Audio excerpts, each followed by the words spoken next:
नमस्कार दोस्तों, मैं एडवोकेट आरडी आपका चैनल पर स्वागत करती हूँ। रात के 9 बज चुके हैं। कहानी का जो सिलसिला है वो शुरू हो चुका है। क्राइम में क्रिमिनल जो होता है कौन कौन से तरीके नहीं अपनाता और आज तक के रिकॉर्ड में कौन कौन से तरीके ऐसे हैं जो नहीं अपनाए गए। क्रिमिनल ने जितने तरीके अपना सकता उतने तरीके अपनाए, लेकिन उसके बावजूद रिजल्ट क्या निकलता है कि क्रिमिनल पकड़ा जाता है। पता नहीं हम क्राइम करने से पहले क्या सोचते हैं कि हम पकड़े नहीं जाएंगे, पर एक बात हम भूल जाते हैं कि क्रिमिनल कत्ल करने से पहले, क्राइम करने से पहले एक तरीका अपनाता है। लेकिन जब बात पुलिस वालों की आती है तो उनको 100 तरीके बताए जाते हैं क्रिमिनल को पकड़ने के। अगर पुलिस वाले अपने पर आ जाएं तो ज़रा सा वक्त नहीं लगता कि क्रिमिनल को पकड़ने में। लेकिन कई बार जब पुलिस वो काम नहीं करती है तो कुछ लोग ऐसे काम कर जाते हैं जो काबिल तारीफ़ होते हैं। कई बार कत्ल का जो सबूत हैं वो कहीं और से आते हैं और क्रिमिनल को पकड़वाया किसी और के ज़रिए जाता है। आज की मैं इसलिए बात कर रही हूँ क्योंकि आज की जो वारदात है वो इसी चीज़ पर बेस्ड है। यही एक चीज़ है। कहानी शुरू करूँ उससे पहले यही कहना चाहूँगी कि परिवार को बड़ा करना है तो प्लीज़ मुझे ज़्यादा से ज़्यादा सपोर्ट करें, ज़्यादा से ज़्यादा सब्सक्राइब करें, बेल आइकन ज़रूर प्रेस करें। उससे वीडियो का नोटिफिकेशन आप तक आसानी से पहुँच जाता है। साथ में अगर वारदात के बारे में कुछ भी आपकी राय है तो कमेंट करके मुझे ज़रूर बताएं। और इसके अलावा अगर आप कोई सजेशन देना चाहते हैं तो आप सजेशन भी दे सकते हैं। आपके सजेशन को अप्लाई भी किया जाएगा। सवालों का सिलसिला वीडियो के लास्ट में, तो जुड़े रहिए वीडियो के अंत तक। अब बात आती है वारदात की। 10 जुलाई 2015 दिल्ली में एक जगह है छावला। ये वारदात वहाँ की है। वारदात बताने से पहले मैं आपको एक बात बोलूँ, 7 दिन तक एक विक्टिम जिंदा रहा। 7 दिन तक क्रिमिनल उसके सामने था। 7 दिन तक विक्टिम को पता था कि क्रिमिनल कौन है, लेकिन न वो क्रिमिनल का नाम बता पाया, न उसके सामने क्रिमिनल होते हुए भी न वो इशारा कर पाया। क्या मजबूरी थी आखिर ऐसी? क्राइम और क्रिमिनल इसी की कहानी है। मैं जैसे बता चुकी हूँ 10 जुलाई 2015 को छावला है, वहाँ पर एक एरिया दिल्ली में, वहाँ की ये कहानी है। लेकिन उससे पहले आउटर दिल्ली में सुबह एक राहगीर जब सुबह मॉर्निंग वॉक पर निकलते हैं, कुछ लोग अपने काम पर निकलते हैं, तो वो देखते हैं कि रोड के साइड में एक अध जली हुई बॉडी पड़ी हुई है। जब वो ये देखते हैं तो कहीं ना कहीं सहमते हैं हल्का सा, लेकिन जब पास जाके देखते हैं तो पता लगता है कि वो बॉडी जो है अभी जिंदा है और वो मरी नहीं है। जो जला है वो जिंदा है। तो जैसे उनको पता लगता है कि जो जिसको जलाया गया है वो जिंदा है, तो फटाफट वो पहले तो एम्बुलेंस को फ़ोन करते हैं और साथ ही साथ वो 100 नंबर पर कॉल करते हैं। जब वो 100 नंबर पर कॉल करते हैं, पुलिस वहाँ पर मौका वारदात पर पहुँचती है, लेकिन उससे पहले वहाँ पर एम्बुलेंस पहुँच चुकी होती है और जो जलने वाला व्यक्ति है उसको लेकर हॉस्पिटल चली जाती है। यहाँ पुलिस पहुँचती है हॉस्पिटल में तहकीकात की जाती है। जो भी फर्स्ट एड दिया जाना था वो उसको बर्न वार्ड जो होता है वहाँ पर एडमिट करवा दिया जाता है। उसके बाद जो भी उसके पास से सामान मिला था उससे पता लगता है कि जो मरने वाला है जो जला है उसका जो नाम है वो राहुल है और उसका एड्रेस पता लगता है। साथ ही साथ उसको उनके घर को इन्फॉर्म किया जाता है। जब घर वालों को इन्फॉर्म किया जाता है तो घर वाले बदहवास हॉस्पिटल में पहुंचते हैं। तब पता लगता है कि जो ये राहुल है इसकी एज जो है वो 27 ईयर है। इसकी शादी हो चुकी है, 1.5 साल पहले ही शादी हुई थी। घर अच्छा खासा खाता पीता परिवार है। इसकी वाइफ भी थी जिसका नाम था सपना। अब घर वालों का रो कर बुरा हाल, क्योंकि उनका जवान बेटा इस कंडीशन में मिला। समझ में उन्हें भी नहीं आ रहा था कि आखिर हुआ क्या मेरे बेटे के साथ। वो लोग भी सिर्फ यही पूछ रहे थे कि आखिर हमारे बेटे के साथ हुआ क्या है, किसने ये सब किया है, पर उनको जवाब भी नहीं मिल रहा था। इधर उनकी जो राहुल की जो वाइफ थी सपना, उसका भी रो रो कर बुरा हाल। पुलिस वाले जैसे तैसे पूछना चाह रहे थे लेकिन कोई भी सुराग नहीं मिल रहा था, कुछ भी पता नहीं चल पा रहा था। इसके बाद घर वाले घर आ जाते हैं। राहुल 7 दिन तक बर्न वार्ड में रहता है। उसकी जो कंडीशन है वो क्रिटिकल थी, क्योंकि 80% उसकी बॉडी जो है वो जल चुकी थी। डॉक्टर यही कह रहे थे कि बचना नामुमकिन है, क्योंकि उसके इंटरनल पार्ट में भी बर्न हुए हैं, इंटरनल पार्ट्स होते हैं। तो इस कंडीशन में बॉडी का सर्वाइवल बिल्कुल भी पॉसिबल नहीं है। अब उसके बाद पुलिस इन्वेस्टिगेशन में जुट जाती है, लेकिन वही इन्वेस्टिगेशन जो होती है वो बड़ी ढीली ढाली सी होती है। उसके बाद 7 दिन निकलते हैं। 7 दिन के बाद राहुल की डेथ हो जाती है। घर वालों का बहुत बुरा हाल, उनको समझ नहीं आ रहा था। घर वाले जो हैं बार बार पुलिस स्टेशन आते हैं, पूछते हैं कि आखिर बेटे की जो तहकीकात है, बेटे की डेथ की, कुछ पता लगा, कातिल का कुछ पता लगा, लेकिन पुलिस वालों के वही हाथ खाली। अब पता नहीं तहकीकात ढीली थी क्या था, लेकिन कुछ भी सुराग नहीं मिल पा रहा था। इसके बाद कुछ दिन निकलते हैं। कुछ दिनों के बाद एक ऑडियो पुलिस वालों के हाथ लगता है, और उस ऑडियो ने कत्ल के जो सस्पेंसिव था, जो पता नहीं चल रहा था कि आखिर मर्डरर कौन है, किसने मर्डर किया है, वो यूं चुटकियों में सॉल्व हो जाता है। जब वो पुलिस वाले ऑडियो सुनते हैं तो सिर्फ 2 ही बातें, और दोनों बातों से बस खुलासा हो जाता है कि मर्डरर कौन है। उन 2 बातों में पहली बात ये थी कि तू मिलता नहीं है मुझसे, और मुझे ना बहुत घबराहट होती है, तो जल्दी जल्दी मुझसे मिल लिया कर। और दूसरी बात, उसको इतना तड़पाने की क्या ज़रूरत थी, ऐसे ही मार देता। जब ये 2 बातें पता चलती हैं तो पुलिस वालों के सामने जो है वो केस पद खुलता चला जाता है। फिर उनको टाइम नहीं लगता है समझने में। जिस नंबर पे ये फ़ोन गया था, जिस नंबर से बात हो रही थी, जब उस नंबर की इन्वेस्टिगेशन की जाती है, जब उस नंबर का CDR निकाला जाता है, कॉल डिटेल निकाली जाती है और नंबर निकाला जाता है, तो पता लगता है वो विकी का है, दिल्ली का ही रहने वाला लड़का है विकी। अब विकी को अरेस्ट किया जाता है। साथ ही साथ जो ये ऑडियो था जिससे बात हो रही थी, वो था खुद राहुल की वाइफ सपना का। दोनों की बातचीत हो रही थी। जब दोनों को अरेस्ट किया जाता है तो फिर उनसे पूछा जाता है। जब कड़ी पूछताछ की जाती है तो वो पूरा का पूरा राज जो है ना वो सामने खोल देते हैं कि हाँ, राहुल का मर्डर उन्होंने ही किया है, और इसमें खुद उसकी वाइफ का हाथ था। अब कहानी यहाँ से शुरू होती है कि दिल्ली में सपना रहती है अपने घर पे। सपना की जो शादी है वो राहुल से तय हो जाती है, लेकिन उससे पहले सपना का विकी के साथ अफेयर चल रहा होता है।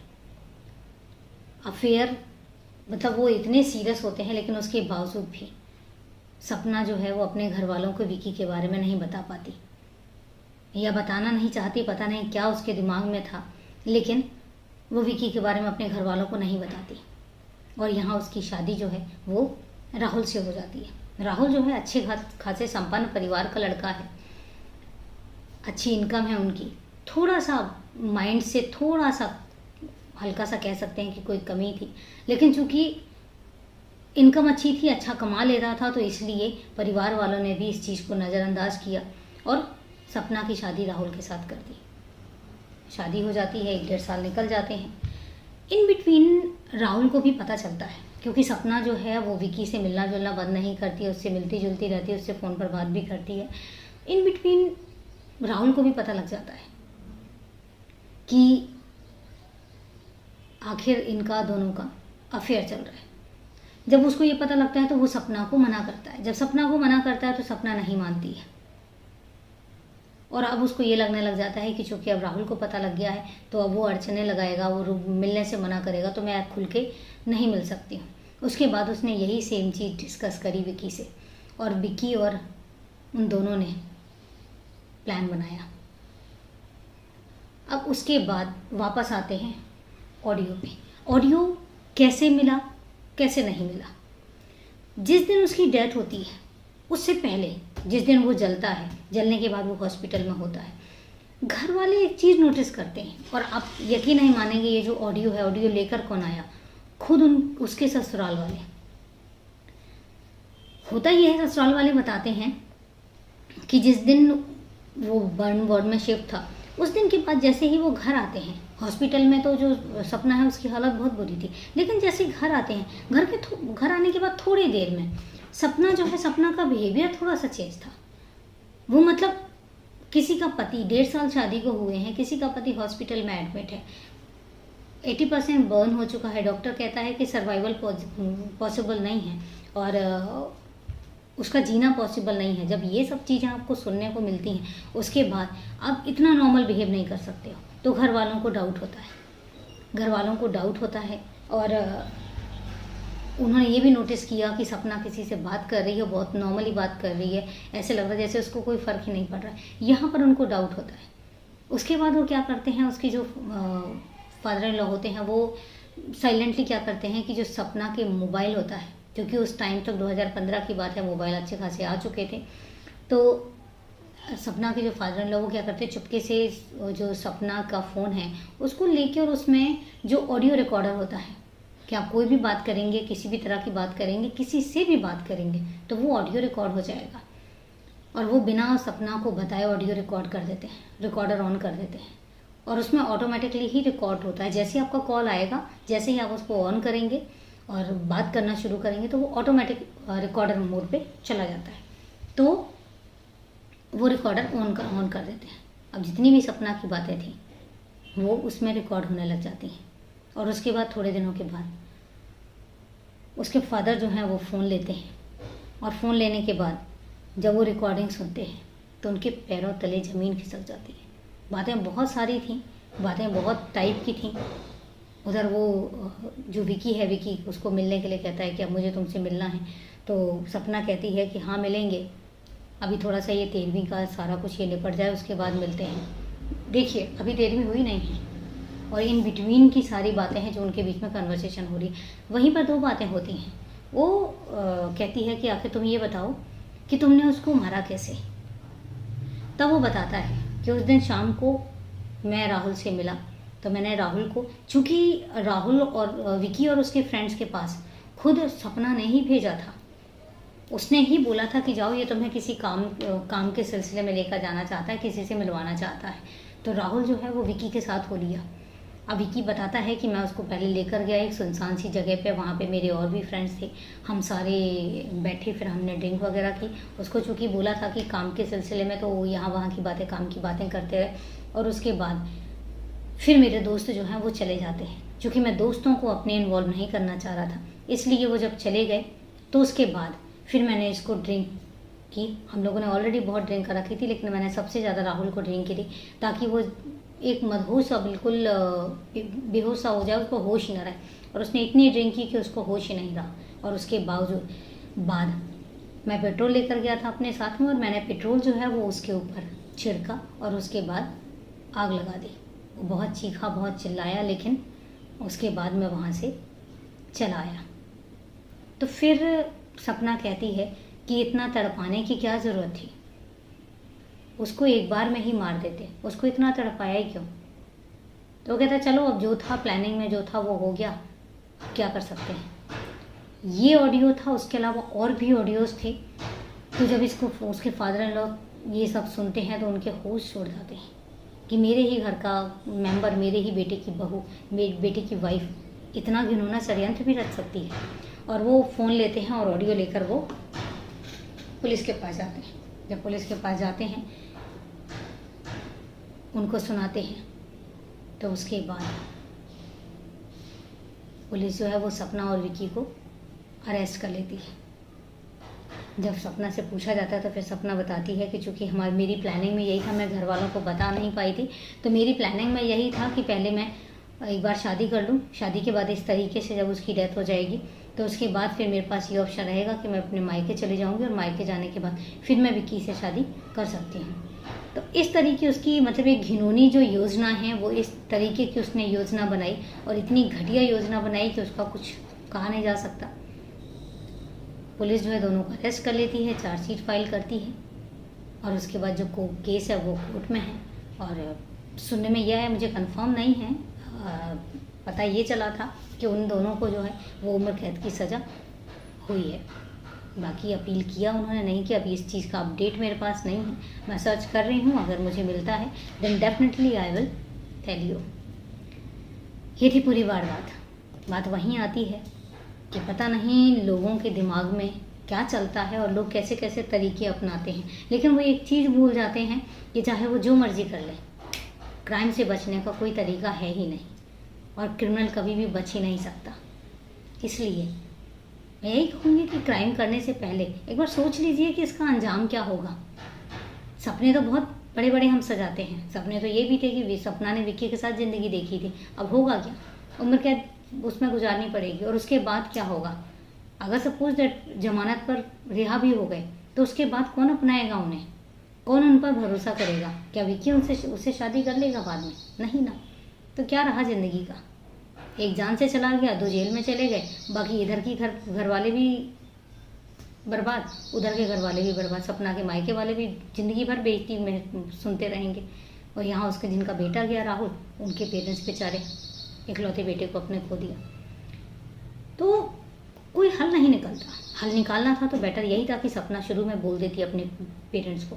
हो सकता है मना करते, हो सकता है बिल्कुल ही मना कर देते, अरे भाई आपकी ज़िंदगी थी तो उधर बिताते, लेकिन कम से कम किसी की जान पे तो नहीं आती। लेकिन जब हम चालाकियों से किसी अंजाम तक पहुंचना चाहते हैं तो वो अंजाम हासिल नहीं होते।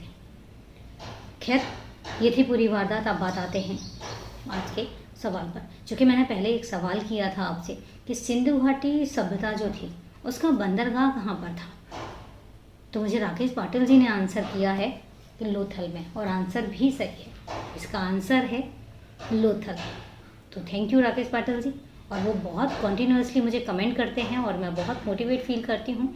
तो आपको अच्छी लगती है मेरी जो कहानी कहने का स्टाइल है, या कहानी आपको वारदात अच्छी लगती है, तो उसके लिए धन्यवाद। और अब बात आती है आज के सवाल की। एक प्रियंका तनवर जी हैं जो कॉन्टीन्यूसली मुझे कमेंट करती हैं, हर वीडियो पे मुझे कमेंट करती हैं। अच्छा लगता है, मैं बहुत मोटिवेट फील, सच बताऊं मैं बहुत मोटिवेट फील करती हूँ। मुझे ऐसा लगता है कि जो मैंने मेहनत की है एटलीस्ट उसका रिज़ल्ट मुझे मिल रहा है, तो खुशी भी होती है। और इसी तरीके से जुड़े रहिए, मैं यही कहूँगी कि ज़्यादा से ज़्यादा लोग जुड़ें तो मुझे भी अच्छा लगेगा। अब बात आती है आज के सवाल की। आज का सवाल ये है कि भारतीय संविधान में जो रजिस्टर्ड है वो कितनी भाषाएं हैं।